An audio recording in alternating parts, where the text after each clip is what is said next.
Okay, hello friends! Andito na naman ulit tayo. Ngayon po ang continuation yung pinag-aaralan po nating vowels. Ngayon po ay part 3, the pronunciation of vowels, part 3. Makikita po nyo dyan yung paano sila magsulat, the vowels. Sa Korean po ito, tapos ito sa English. Tapos yung similar sounds po niya. So, mag-start po dito tayo sa E. Kung paano po nila basahin ito ay E. E, sa English po kung paano isulat ay E, ganyan po siya, as in egg. Next is Ye. Ye po yan, Ye. Tapos, sa English ay Y-E, as in yes. Next is wa. Sa Korean, wa. Paano pagsulat? Tapos dito, sa English po ay W-A. As in, wa. Next is we. So, sa paano pagsulat sa English is W-A-E. As in, where. Next is O-E. So, sa English, O-E as in wait. Next is wo. Sa English, W-O. Isang set na po yan. Set na po yan. Hindi mo pwedeng pag-isahin. Yung 0, tapos yun sa baba.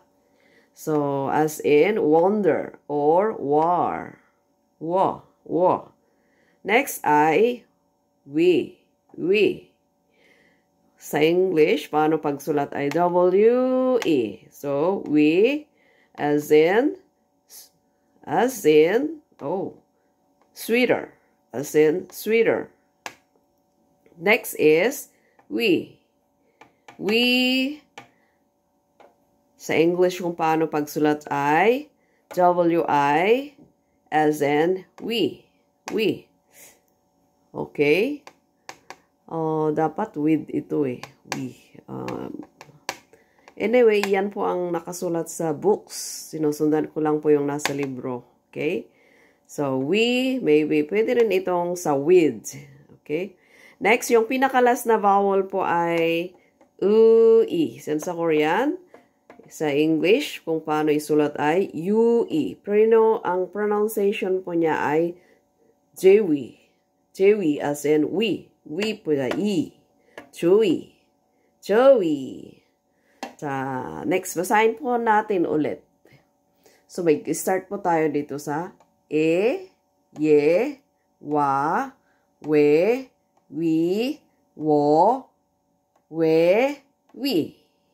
Parang hard to eh, yung matigas na pronunciation siya. Tapos, okay, kung paano pagsulat po ay I, Ye, Wa, We, Oe, O, Wo, We, Wi. Sa last ay I. As in, Jui, Wi. Ganyan po yung pinaka-last vowel po niyan. Last vowel na po siya. So, sa next po ay start po natin yung consonant sa susunod. Consonant. So, ito po yung libro na kukuhanan ko ng lessons. I-final po natin. Ito yung mga vowels po niya. The pronunciation of vowels. Okay, vowels muna tayo ha. So, mag-start po tayo ng A, Ya, O, Yo, O, Yo, U, Yu, U, I, E, Ye. E, Ye, Wa, We, we, and wo, tapos we, e. So, yan po yung consonant. Vowels. The pronunciation of vowels. At saka kung paano po sila magsulat. Okay, dahan-dahanan ko po ulit pakita sa inyo. Ayan, kasi baka hindi nyo na mabasa yung pagsulat ko eh. Okay, yan. Ganyan siya. Okay, once again, thank you for watching. Paki-share nyo na lang po kaya paki-subscribe and then like na rin po kayo. Thank you. Bye. See you again sa part 4. Consonant na po tayo next.